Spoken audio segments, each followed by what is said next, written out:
Hey, how you guys doing? One of the stupidest phrases I can think of is from FDR. The only thing we have to fear is fear itself. What the hell does that even mean? Now, the reason I titled this Problem Reaction Solution is because it is the Hegelian dialectic. And the Hegelian dialectic is always in play. The reason I wanted to live stream right now while the Seahawks and Buccaneers game is going on, I think it's still going on. I wasn't able to get it live. So I think you had to pay for it or something. But I have no idea what's going on with the Seahawks game. Hopefully nothing. Hopefully nothing happened. But I wanted to respond to people saying, Brian, you're such a fear monger. I'm going to unsub. It's one of the posts that I pinned to the top of one of the last videos that I did.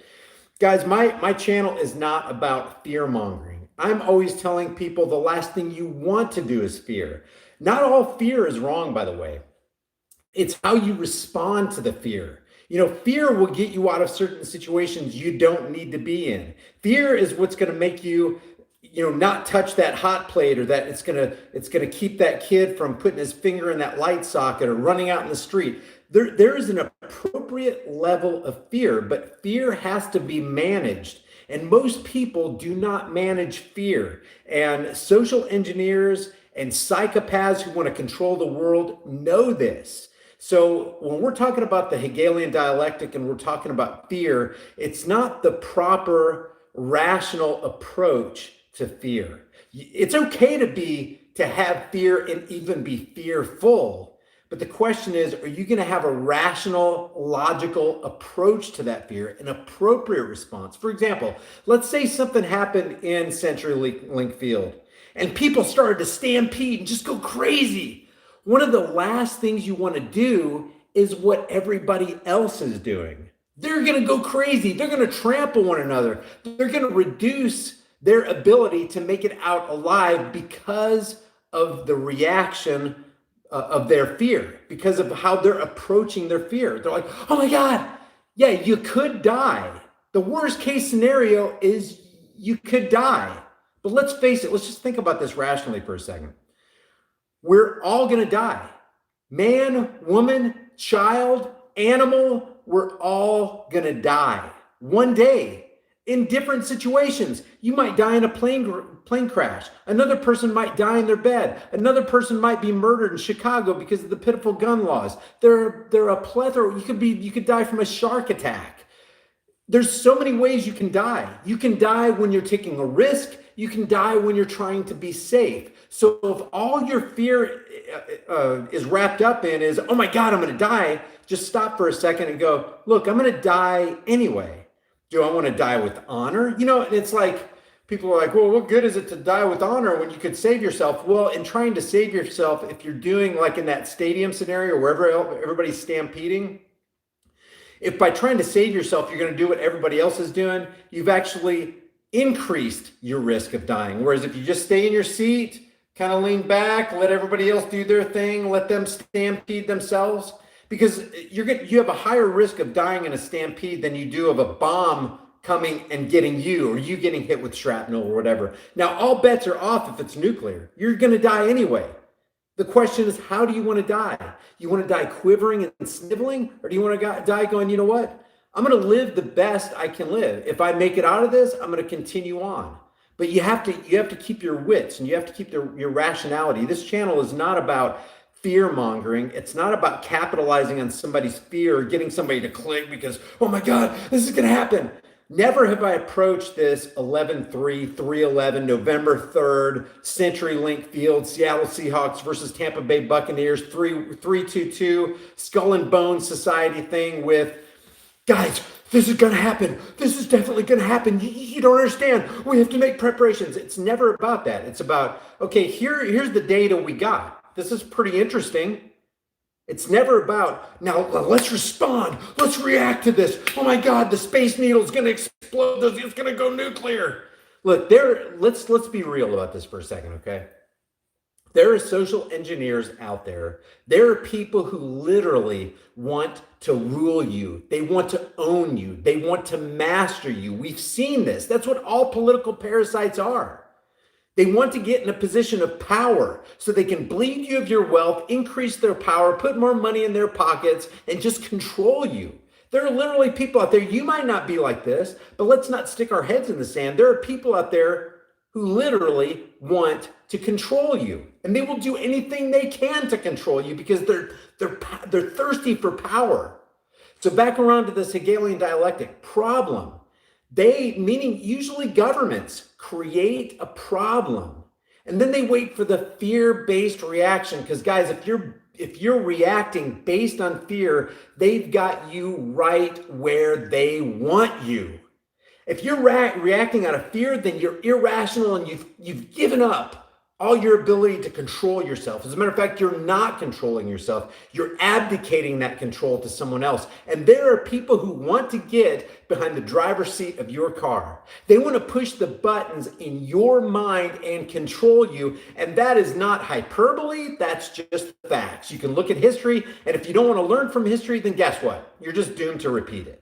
We don't want to continue repeating history. That's why people get in this cyclical Hegelian dialectic, dog and pony, bread and circuses, left versus right paradigm crap show. I'm Republican, I'm Democrat. No. You're Demoplican and Republicrat. You're two wings of the same bird of prey, two sides of the same coin, and you're just playing right into that thing. You're team red, you're team blue. No, guess what? You're on the same team. You're just on the different sides of the road going in the same direction. And the bankers want it like that. Bankers, what bankers? The Zionist international banking cartel. Just pull $1 out of your pocket. This note, this is a Federal Reserve note for all debts, public and private. They literally own us. They own our currency. Am I saying currency? People are like, Brian, currency is still money. Yeah, it can still be used as money. It does not mean it. Just because we can use this thing as money doesn't mean it is money. It's kind of like, I've heard it kind of explained like this, and for lack of a better analogy, it's like going to the dry cleaners and getting the receipt for your clothing. The receipt is not your clothing, but the receipt represents the clothing that you can redeem this receipt for. Here's my receipt, there's the clothing. And that's the way the dollar used to be. It used to be a silver certificate or a gold certificate. It was backed by physical gold or silver in the treasury. Now it's not like that anymore. It's just a receipt. It's a note of debt. There is no intrinsic value in it. It's not backed by anything intrinsically valuable unless you want to count the petrodollar reserve currency system, and that's only by fiat. That's why it's called fiat currency. It's backed up by the power and might of the United States military and the petrodollar arrangement from back, the Bretton Woods Agreement, and then Nixon closed the gold window on August 15th, 1971. It just goes on from there. I don't have to reiterate this, guy. You know this stuff. So the dollar is not intrinsically valuable. So the government controllers, and that's what government means. It means to control the mind. Governo mentis, to control the mind, or mind control. The government controllers or rulers, and by the way, when you run for president, that's what you're saying. I want to be the leader, the ruler of the free world. I want the ring of power. I want to control you. I want to make laws for you. I want to command you. And if you don't obey my commands, guess what? I send my enforcers to your house and penalize and punish you. Because I have the moral right to rule you.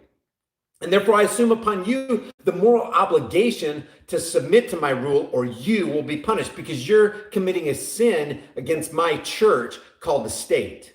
That's how it works. That's what's going on. Thanks for the super chats, guys. I'll get to those either at the end of this, or I'll just do another super chat because I'm not really in a position right now or in a location to respond to the super chats, but I really appreciate it. By the way, I appreciate all the Patreon supporters that I have, everybody who supports on PayPal. You guys are what's making this channel go. And a lot of people are going, you're just putting out these videos because you want to make money. Guys, channels like this, channels like Logic Before Authority, Daniel's doing a great job over there. By the way, if you haven't subscribed to Logic Before Authority, you should. This guy's just staying on top of this stuff where, a lot of us don't have time to do this, but there are some people. That's why I say none of us is greater than all of us, because we can all just throw in our accumulated knowledge of wisdom into the pool of wisdom, and we can draw that out, and each of us can benefit from it. It's really awesome. I love this YouTube community. It's really good. And all the other Adam Green from No More News, he just goes This guy, I would consider him an expert on Zionism and the state of how Zionism's trying to control and does control America. They've got the reins of power on America, guys. Zionists control America. Donald Trump is not in control of America. Zionists control America and Donald Trump and Maxine Waters and Nazi Pelosi and Diane Frankenstein and Ted Cruz and Adam Schiff for brains. They control it all, guys. They control it all. Sheila Jackson Lee. Oh gosh, these people are just insane. All these people are just freaking insane. But I think the most insane people on this planet are the people who go to the voting booth and pull that lever and push that button for that. So I want a psychopath to rule not only me, but also you. So getting back to the Hegelian dialectic, I mean, it sounds like I'm going down rabbit trails, but all this stuff is just linked up perfectly. It's all just completely circular. Problem, reaction, solution, the Hegelian dialectic. They, the controllers, create the problem. They wait for the fear-based, irrational response of the people, that reaction, and then they step in to provide their pre-planned solution, and it is pre-planned. All this predictive programming stuff is not accidental, guys. They are doing this stuff intentionally because they have the power and they have the resources and they got the time to tinker with stuff for decades, man. Just setting it all up. Like when were the explosives put into position? And that's a major undertaking, guys. When were the explosives? And you know they were placed in World Trades 1, 2, and 7. 1, 2, and 7. You know, I talked to several people this week. I'm constantly talking to people about 9/11. Most people in my zone of influence do not even know that a third building fell on 9/11.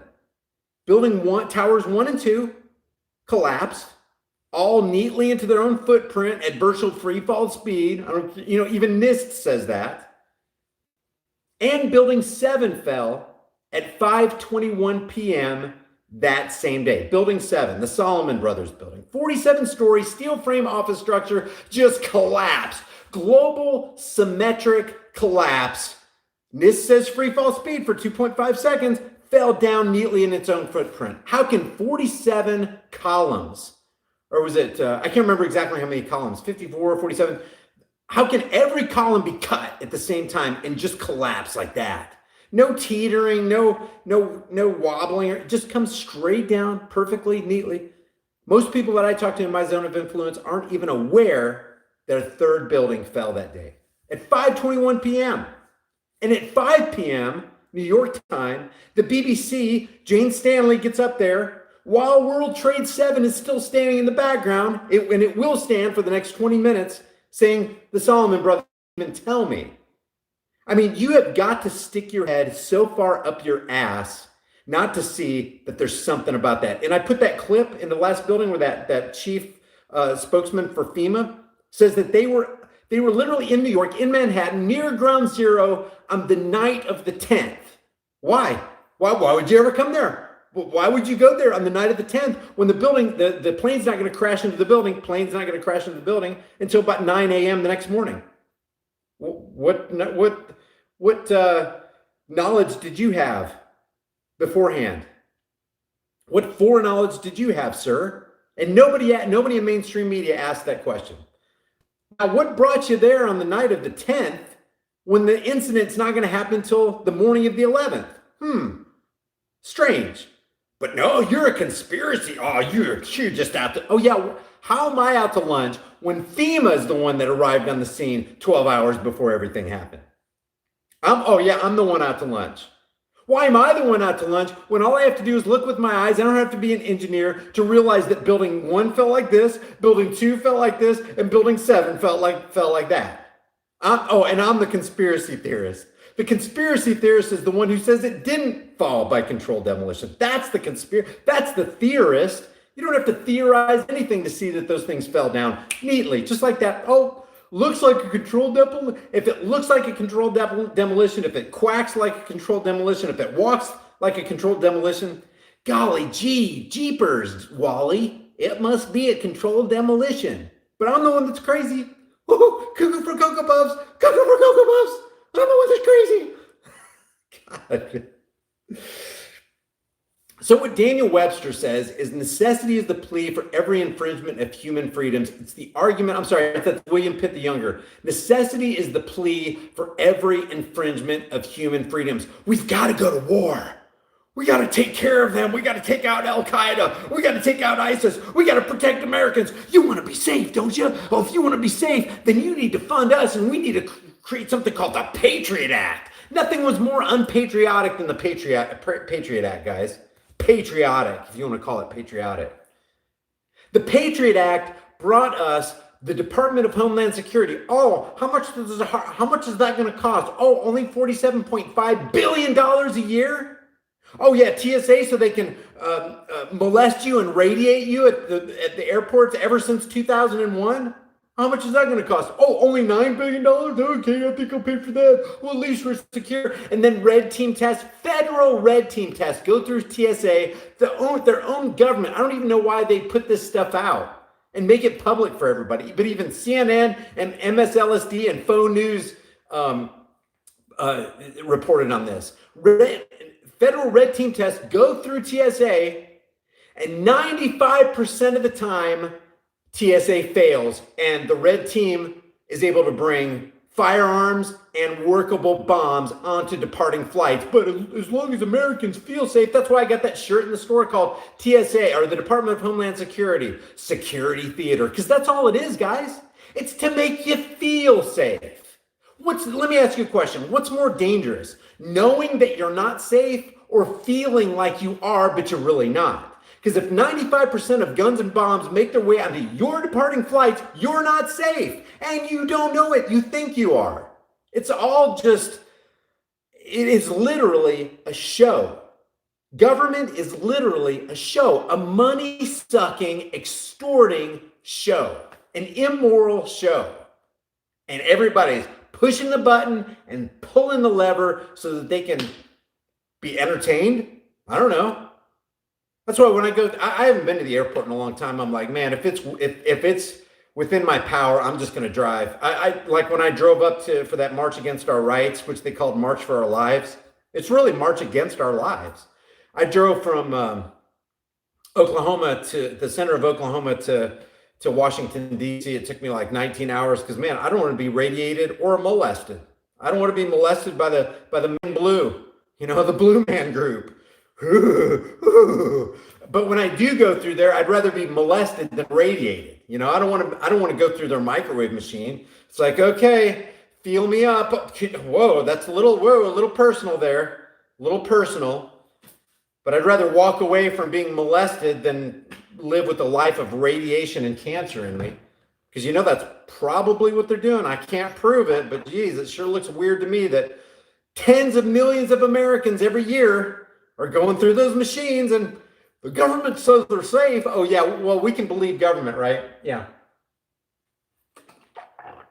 Yeah, the government's never treated their people like guinea pigs and killed them.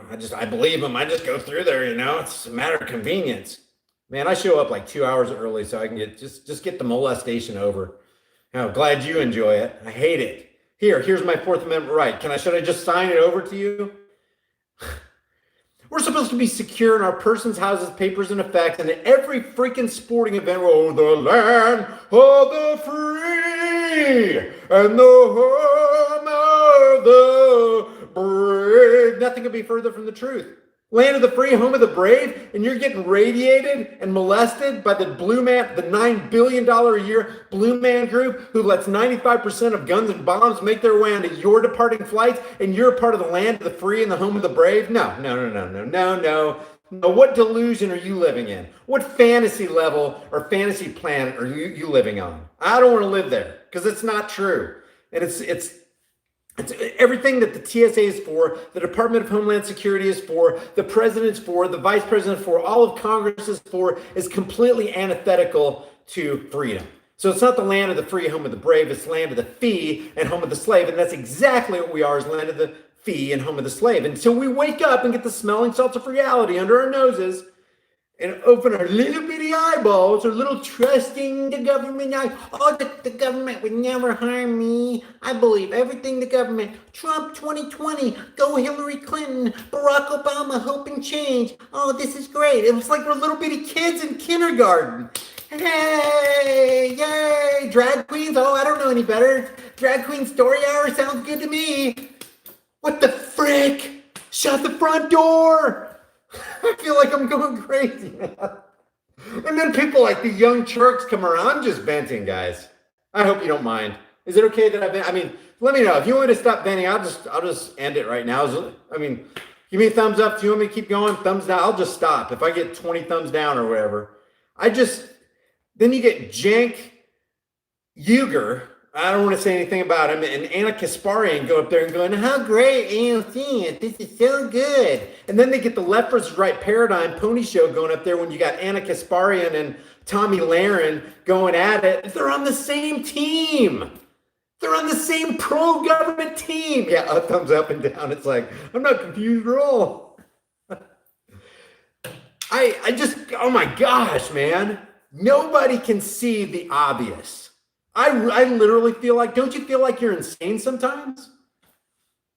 So back to this Hegelian dialectic, guys. Problem, reaction, solution. It's always in play. So if no bomb goes off and no 72,000 people are harmed at CenturyLink Field, and, it all looks like, this is a bunch of hocus pocus, gematria doesn't mean anything. All these things are just completely coincidence. Look, we weren't saying coincidence after 9/11 when we saw what the Simpsons were doing and all this predictive programming and all this garbage. It's bizarre. It's bizarre. And so there's a lot of people with a lot of money. Actually, it's a few people with a whole ton of money, and they're bored, man. They're just like, God, I bet like in that one movie, The Hunted or whatever it's called, I bet they do hunt humans because you have all that money and you wake up day after day and it's like, what am I going to do with my $500 billion? Hey, Tony, hey, let's see if we can't, I don't know, hunt some humans. That'd be fun. I mean, they get so bored. Let's harvest some more organs and make some more money and gain some more power. There is crap going on, guys. Hey, let's start the drug war. Let's actually bring a lot of drugs in through our CIA operation we got going over there in Afghanistan. Bring a whole bunch of cocaine and opium in here, and let's say we got an opioid crisis. We need to crack down on the opioid crisis when we're the ones that are foisting this thing on Americans. It's like the drug war. The biggest drug dealers on the planet, bar none, for the last decades. They've even made movies about it, but with Barry Seal and all the drug running and him burying money in his yard and just, under Clinton through Maine, Arkansas. And that's just small potatoes, guys. I like what Joe Rogan said one time. I'm not a fan of Joe Rogan, but he said the only way you can get hurt by marijuana is if 20 pounds of it falls from a CIA drug running plane. That's true. Bringing marijuana in, cocaine, opioids, and then declaring an opioid epidemic and saying, let's have a war on drugs, which really isn't a war on drugs. It's a war on people. And then increasing the coffers of the prison industrial complex to the tune of we have 1.34 million people sitting in prison right now for nonviolent crimes. Listen, if there's no victim, there can be no crime. But everybody thinks a crime is because you broke a law. You disobeyed the commands of a politician. Oh my God, you committed a crime. No, you didn't. Just because you did something a politician told you not to do, or you didn't do something that a politician told you to do, doesn't mean you committed a crime. The only time you commit a crime is if you leave a material victim. Did you hurt them? Did you steal their stuff? Did you defraud them? Did you extort them? Did you coerce them in any way? Okay, then you left a victim. Otherwise, if you just smoke pot or you got 5 tons of marijuana or cocaine in your house, but you're not hurting anybody, and you're just engaging in the free market and people want cocaine. But Brian, cocaine kills people. Look, if people are stupid enough to die from cocaine, and I'm not advocating taking drugs. I don't take drugs, and I think it's stupid to take drugs. I'm high on life. I don't need a high on marijuana. Life is exciting enough to me. I don't need some kind of artificial stimulant to keep me, oh yeah, now I'm really enjoying life. No, life is interesting to me. It's fascinating. I want to learn things. Aren't you like that? I'm pretty sure I'm a normal person. Oh, let's do a couple more lines of cocaine. Hey, give me some vodka. All these rock stars accumulating all this money, and then you got Elvis over here taking all these flights and making peanut butter and jelly sandwiches and consuming massive amounts of alcohol and snorting lines of cocaine. What kind of life is that? Dead at 46 or whatever it is? Getting all fat and out of shape, and oh, at least I'm having plenty of sex, and at least I'm having a good time. And then you got all these guys that are just burned out. Look at Axl Rose, look at, Paul McCartney, all these people who just did all these drugs. Oh, we're living my best life. Really? Well, that's not healthy. Do your own thing. That's why I'm not telling you not to take drugs. I'm just saying, if you got 50 tons of cocaine, I know that's crazy, in a parking garage somewhere, in your parking garage, and you're distributing it through the free market, somebody's voluntarily coming to you, and you're voluntarily exchanging it, and there's this mutual, consensual transaction, this business transaction. Who are you hurting? Do drugs kill people? Yeah. Is it dangerous to have a meth house? Yeah. Would I want a meth house next to me? No. But if you're not hurting somebody else, leave them alone.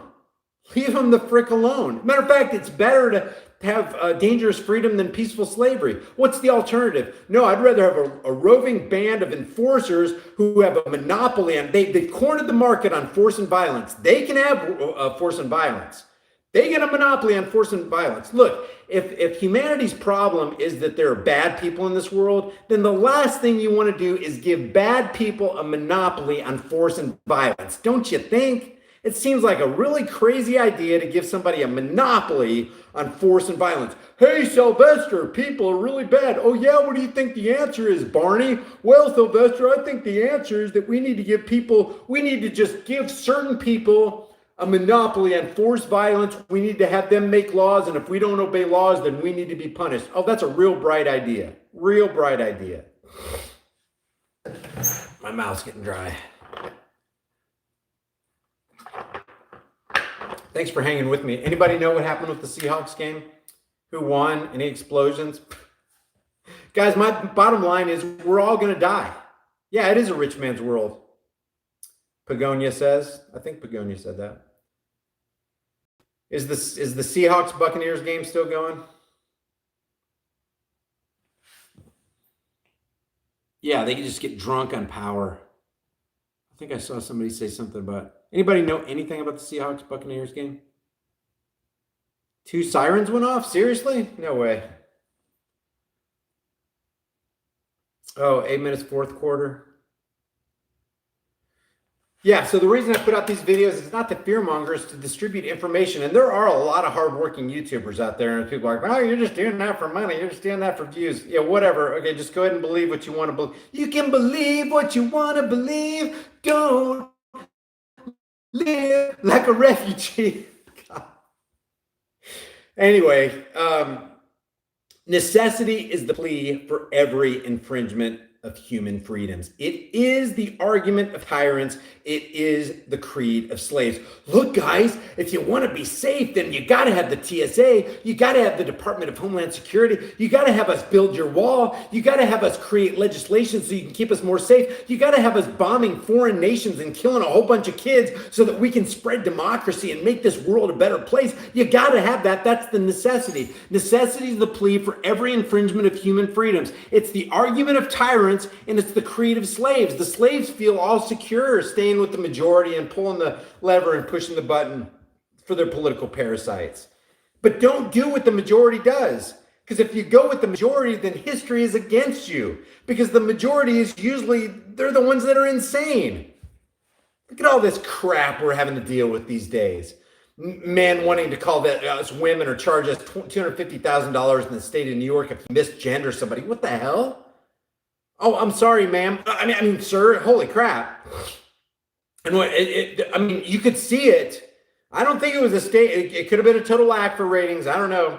But when Ben Shapiro said to that guy, Zoe, I can't remember his last name, but he was a Navy SEAL or an Army Ranger or something, and he's transitioned to a woman, and he says, well, what's your genetic makeup, sir? And he's like, listen, if you do that again, you're going home in an ambulance.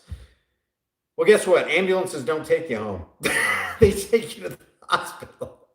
But you see that. It's like people get all bent out of shape and pissed off because you misgendered him. It's like, sorry, you got a deep voice and an Adam's apple. I couldn't help but call you sir. When I grew up, I called men sir and women ma'am. you know? Today, if you do that, they want to charge you $250,000, put a censorship sticker on your back and throw your ass in jail. What's up with that? What happened? Gosh, I must have taken a wrong turn in Albuquerque. I don't know what happened. What happened to me? So anyway, guys, knowledge is power. This channel and all these other channels out here, I can't speak for all of them, but the ones that I've seen and the ones that I'm, even I could direct you to a channel that's, that's way off. Sorry if I do that. I'm not trying to do that. I don't watch all their videos before I recommend them. But when I see good information that I didn't find myself, I'm going to give them credit. It's up to you to put your thinking caps on. It's Mrs. Montgomery in 4th grade. Okay, let's put our thinking caps on. Let's think about this real hard. So just go to people's channels and don't check out. Don't check into the cult of personality. Don't follow me because, oh yeah, Brian knows what he's talking about. Maybe I'm out to lunch and you got a word of correction for me. It's like, I like this. There's a scripture, I think it's a proverb. As iron sharpens iron, so one man sharpens the countenance of his friend. It's like, okay, I'm faltering here. Okay, I'll pick you up. Okay, I'm faltering here. I'll pick you up. And it's like, we got each other's backs. No one of us has all knowledge, but none of us is greater than all of us. And if you're wrong, just submit to correction. Truth fears no scrutiny, right? Truth doesn't care. Truth is just truth, and it just rolls on whether you go with it or not.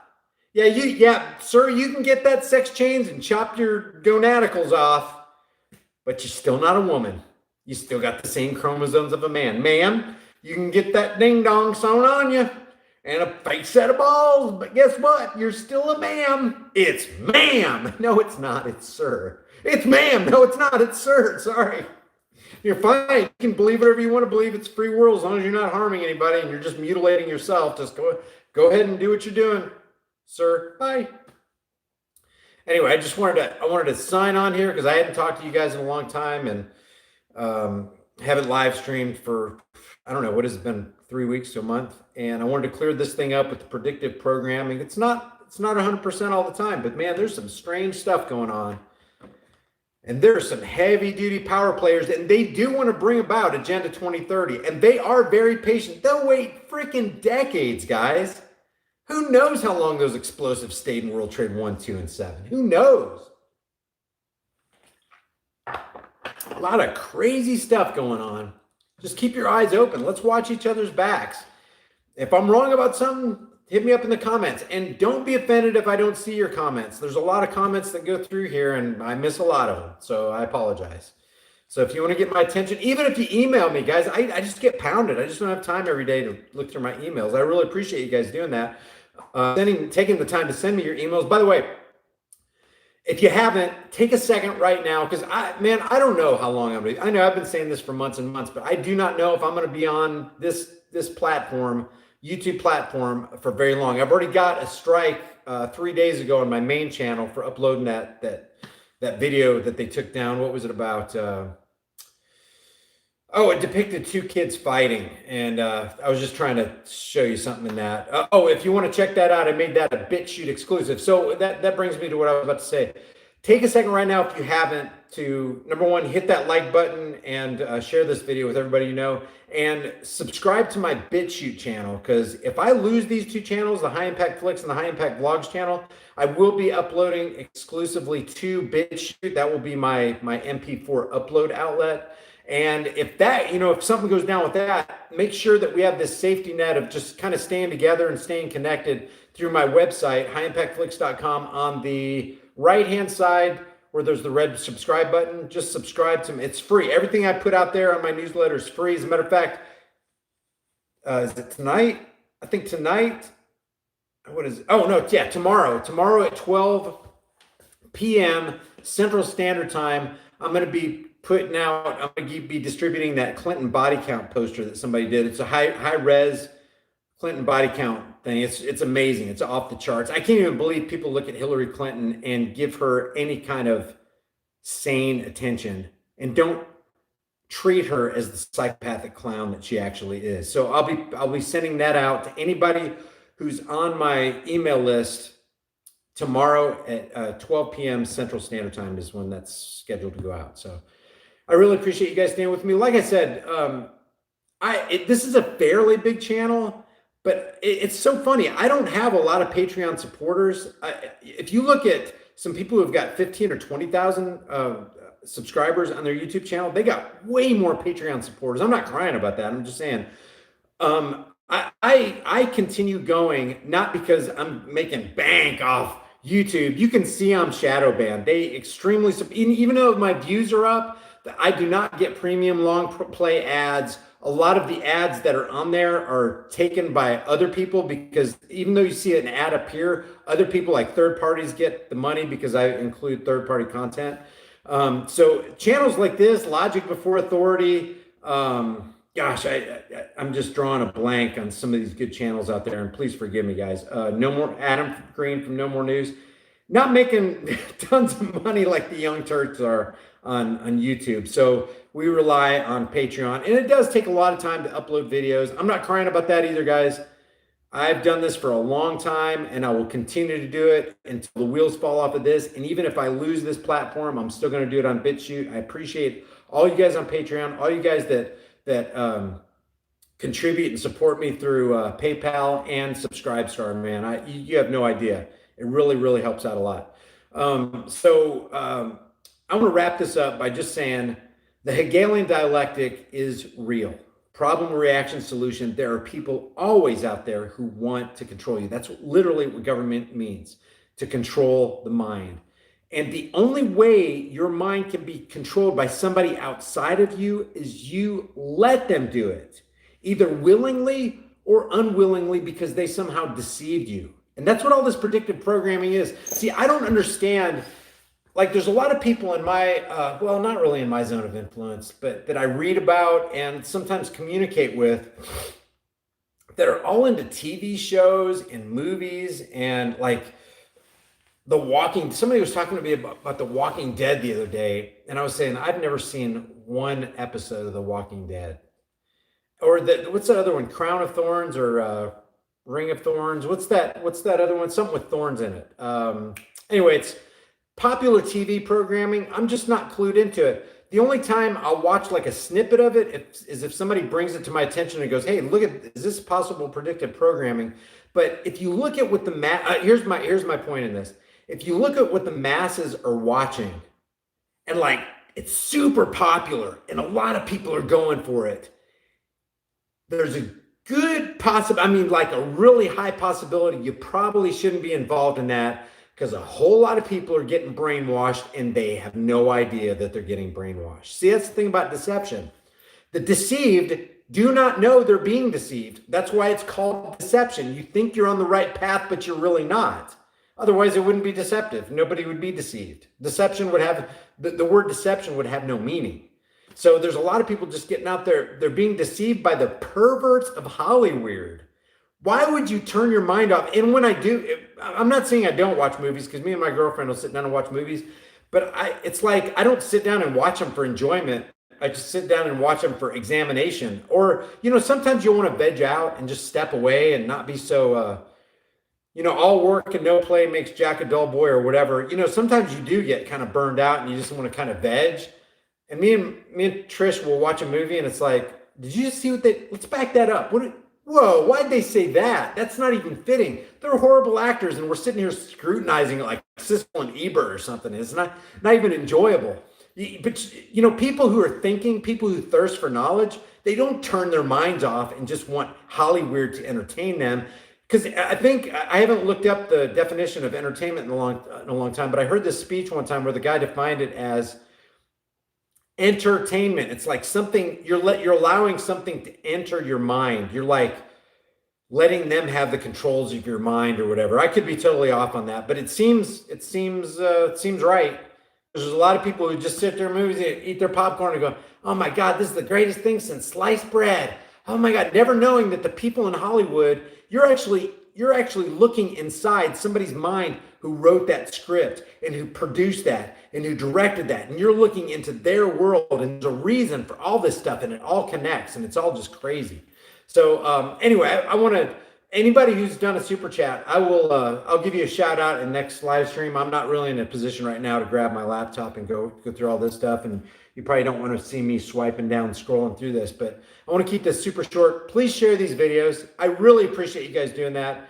The views are up in the last like 2 or 3 weeks, and it's because you guys are sharing it, because the YouTube algorithm, it's a censorship and suppression and like a shadow banning algorithm that kind of puts you off track, because you never see videos like this recommended. But like I'll see Tim Pool recommended all the time. I'll see Steven Crowder recommended all the time. I'll see stuff that I'm not even interested in. I can't even think off the top of my head, but stuff it's like, why would they recommend that to me? That's not Good Mythical Morning or whatever. I don't even watch that stuff. So this won't be recommended. I'll never have my videos on top trending. The only way I can break the algorithm is if you guys like and share it. So I really appreciate that. Anyway, I'm going to sign off right now. Thank you for joining me. I don't even know how many people in the room right now. 517. I appreciate it. Don't forget to hit the like button. Thank you for everything that you guys do and supporting this channel. All you Patreon guys, I appreciate you. All you PayPal guys, Subscribestar, and when you give super chats and all that, I really, really appreciate it. Thank you for, let's just do this. Let's have an agreement. Let's just all watch each other's backs. That's it. If we're in error, let's just consent to and submit to the truth. I mean, what alternative do we have? You're going to resist the truth? That's insane. That's insanity. So I love each and every one of you guys, and I will see you in the next heavily censored shadow ban video. You have a good day. Oh, by the way, that was my shoe. I'm sitting on the floor. People are like, did he fart? Listen, I can reproduce it. Listen, that was my shoe. Love you guys. Take care.